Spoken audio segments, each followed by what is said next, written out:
संभल मामले में एक चौंकाने वाला खुलासा हुआ है। पुलिस ने कहा है कि शारिक साठा का दिल्ली में एक गिरोह था और इसने दिल्ली एनसीआर में 300 से ज्यादा गाड़ियां भी चुराई है। 24 नवंबर को संभल में हिंसा हुई। इस मामले में यूपी पुलिस की चार्जशीट में गुरुवार को 4400 से ज्यादा पन्नों की एक चार्जशीट दाखिल की गई। इसमें बताया गया कि किस तरह से दुबई में रहने वाला शारिक साठा हिंसा का मास्टरमाइंड था। शारिक साठा अभी दुबई में है और उसका संबंध डी कंपनी से है।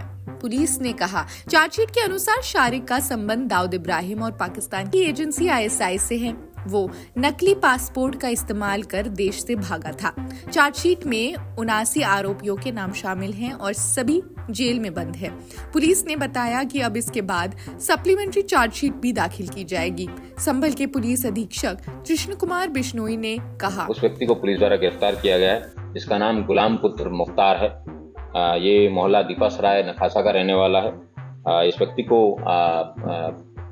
गिरफ्तार करने पे पूछताछ पे पता चला है कि इस व्यक्ति के ऊपर कुल 20 मुकदमे अभी तक दर्ज हैं, जो कि जनपद संभल में और आसपास में है। इसकी लंबी क्रिमिनल हिस्ट्री दिल्ली और एनसीआर के अन्य जगहों पर भी हो सकती है, उसका भी पुलिस द्वारा खंगाला जा रहा है। इसके द्वारा बताया गया कि पूछताछ में कि 23 तारीख को इसने अपने बॉस शारिक साठा से बात की थी। शारिक साठा को यहाँ के किसी स्थानीय व्यक्ति द्वारा बताया गया है कि 24 तारीख की सुबह को सर्वे होगा। सर्वे के समय किसी भी सूरत में वो सर्वे नहीं होने देना है। पूछताछ के दौरान इसके द्वारा ये एडमिट किया गया कि जो शारिक साठा है ये एनसीआर से गाड़ी चोरी करवाने की गैंग का सरगना है। वो अभी आज से कुछ साल पहले फर्जी पासपोर्ट बनाने के बाद में यहाँ से विदेश चला गया है। ये वहीं से बैठ के इस गैंग को संचालित करता है और यहाँ भारत में उसका काम करने के लिए ये व्यक्ति गुलाम है, ये काम करता है और गुलाम द्वारा दिल्ली एनसीआर से गाड़ियां चोरी करके उनको मणिपुर, नॉर्थ ईस्ट, कलकत्ता में, मणिपुर में बर्मा बॉर्डर पे दी जाती है और उसके बदले में इनको असले मिलते हैं और उन असलों को देश भर में सप्लाई करने का काम ये करता है। इसी में ही पुलिस को और अच्छी सफलता मिली, जिसमें पुलिस द्वारा इससे जब रिकवरी की गई है इसकी निशानदेही पे, तो एक 9mm की पिस्टल पुलिस को इसके पास से मिली है। 2 पिस्टल 32 बोर की इसके पास से रिकवरी में मिली है। एक अदद मैगजीन मिली है। 5 9mm के जिंदा कारतूस इसके पास से मिले हैं। एक तमंचा है, वो 315 बोर का इसके पास से मिला है। .22 के भी कई कारतूस मिले हैं। 30 बोर के भी इसके पास से कारतूस मिले हैं और उससे भी ज़्यादा बड़ी चौंकाने वाले तथ्य ये हैं, इसके पास से एक BO-06 Dynamit Nobel Aktiengesellschaft Troisdorf Germany लिखा हुआ एक बॉक्स मिला है, जिसमें उसके 12 बोर के 20 कारतूस मिले हैं, जबकि उस बॉक्स पे 12 बोर के 7 कारतूस मिले हैं, जबकि उस बॉक्स पे लिखा है 20 कारतूस का। इसका मतलब इसने 13 कारतूस कहीं अन्य जगहों पे इसने प्रयोग भी किए हो सकते हैं। ग्रेट ब्रिटेन का भी इसके पास से एली नॉच करके एक कवर है वो मिला है और मेड इन इंडिया की पैंदी के इसके 12 के AF के और चेकोस्लोवाकिया के बने हुए इसके पास मेड इन चेकोस्लोवाकिया के भी कारतूस हैं वो मिले हैं। इससे पता चलता है कि किस तरीके से इंटरनेशनली जो कारतूस हैं वो इसके पास ये यूज करता था। एक अन्य 9mm जिंदा कारतूस जिसपे SB2Z 9mm POFP लिखा है, तो ये उसी तरीके का कारतूस है जो कारतूस उस दिन पुलिस के द्वारा घटना के बाद में जब नालियां खंगाली गई थी, चेक की गई थी, HHMD DFMD उनके सहयोग से पुलिस द्वारा मेटल डिटेक्टर से तो उनको निकाला गया था, तो उस तरीके जो कार्ट्रिजेज मिले थे सेम कार्ट्रिजेज इसके पास से भी मिले हैं और इस तरीके से इसके पास से काफी भारी मात्रा में असला भी बरामद हुआ है। तो इस बात को सत्यापित करता है और जो पूर्व में भी कई वर्षों से इसकी जो खबर पुलिस के पास थी कि ये असला ट्रेडिंग में इस तरीके का काम ये दीपा में करते आ रहे हैं।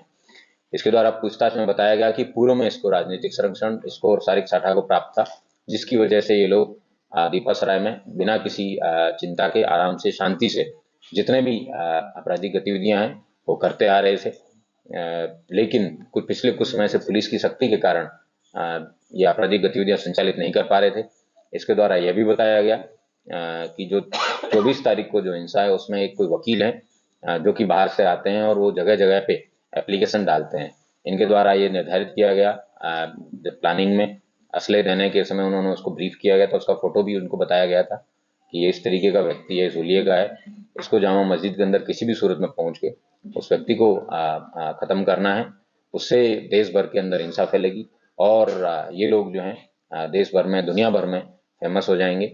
इनकी ये इन्होंने इस बात को एडमिट भी किया है कि जो इनके द्वारा बताया गया, जिसमें इन्होंने कि जो मस्जिद है ये करीबन 500 साल पहले इसने एडमिट किया कि 500 साल पहले मस्जिद बनी है और ये हमारे पूर्वज बाबर की निशानी है और इसका रक्षा करना हमारा धर्म है। और हमने ठान लिया था, हमारे नेताओं ने भी हमें बताया था कि किसी भी सूरत में सर्वे नहीं होने देना है। और अगर जो भी व्यक्ति जो बीच में आता है, इन्होंने जब पुलिस द्वारा जिसमें stun grenade, chilli grenade, rubber pellets, rubber bullets और टीयर स्मोक की कई सारे जब एक साथ फायर किए गए थे उस धुएं की आड़ में और पूर्व में इन्हीं दंगाइयों द्वारा जब सीसीटीवी तोड़े गए थे, उसका लाभ प्राप्त करते हुए इन्होंने अंधाधुंध फायरिंग की। उसमें 4 लोगों की डेथ हुई थी और पुलिस के भी कई लोगों को इनकी गोलियां लगी थी। इन चारों लोगों की हत्या के मेन कंस्पिरेटर के रूप में इस गुलाम को पुलिस द्वारा गिरफ्तार किया गया है और गिरफ्तार करके आज इसको जेल भेजा जा रहा है। इसकी और मोबाइल में इसने काफ़ी सारा डेटा डिलीट किया है, लेकिन गोल्ड स्मगलिंग और इस तरीके की तमाम चीज़ें हैं, उसकी लाभप्रद जानकारी पुलिस को प्राप्त हुई है। लेकिन इसका मोबाइल है वो लैब में भेजा जाएगा, वहाँ से जो भी लाभप्रद सूचना पुलिस को मिलेगी, पुलिस उसको इन्वेस्टिगेशन में भी शामिल करेगी। क्या इसके राजनीतिक कनेक्शन है और किसी राजनेता के कहने पर दूसरे राजनेता आपके बेटे या परिवार के किसी व्यक्ति पर इसका हमला कराने की बात हुई? वर्ष 2014 में यहाँ से शफीकुर रहमान बर्क नाम के व्यक्ति हैं जो इस दुनिया में नहीं है अभी। इन्होंने समाजवादी पार्टी से चुनाव लड़ रहे थे। ये किसी एक दूसरे अन्य पार्टी के कैंडिडेट के सामने चुनाव लड़ रहे थे, तो एक अन्य राजनेता जो मुस्लिम बिरादरी के ही हैं, वो किसी अन्य को सपोर्ट कर रहे थे। उसी बात को कशीदगी को रखते हुए इन्होंने तत्कालीन जो कैंडिडेट थे उनके कहने पे सोहेल इकबाल नामक व्यक्ति के ऊपर इन्होंने अंधाधुंध फायरिंग की थी, जिसमें 121/2014 एक अभियोग पंजीकृत किया गया था, जो कि 307 और 7 CLA एक्ट में थाना कोतवाली संभल में 4 मार्च 2014 को लिखा गया था। जो इन्होंने शफीकुर रहमान बर्क के कहने पे इन्होंने अन्य जो सोहेल इकबाल हैं उसके ऊपर फायरिंग करके इन्होंने ये घटना कारित की थी और उसकी वजह से दोनों समुदायों में, मुस्लिम समुदाय के ही 2 समुदाय जिसमें तुर्क और अन्य लोगों के बीच में काफी कशीदगी है वो बनी रही थी। रूप से इनको आदेश निर्देश देने की बात आई है समय। पुलिस को कई ऐसे व्हाट्सएप ग्रुप्स मिले हैं जिसके अंदर भीड़ को इकट्ठा करने के, उसमें एक सांसद संबल नाम का एक व्हाट्सएप ग्रुप है जिसमें पुलिस को 21 नवंबर की रात्रि में लोगों को इकट्ठा होने के बारे में बताया गया था कि 22 को ज़्यादा से ज़्यादा लोग मात्रा में लोग आएँ और 23 और 24 तारीख के लिए भी उसमें विभिन्न प्रकार के घटना के बाद में इंस्ट्रक्शन दिए जाने की बात इस तरीके प्रकाश में आई है। उसमें से कई सारे मैसेजेस हैं जो जिन लोगों के द्वारा मैसेज किए गए थे, पुलिस द्वारा उनको पूछताछ के लिए बुलाया गया है, लेकिन कुछ लोग अभी तक पुलिस के सामने अपीयर नहीं हुए हैं। जैसे ही वो अपीयर होते हैं, पुलिस द्वारा उनसे पूछताछ की जाएगी और उनके मोबाइल से उस व्हाट्सएप ग्रुप को खंगाला जाएगा।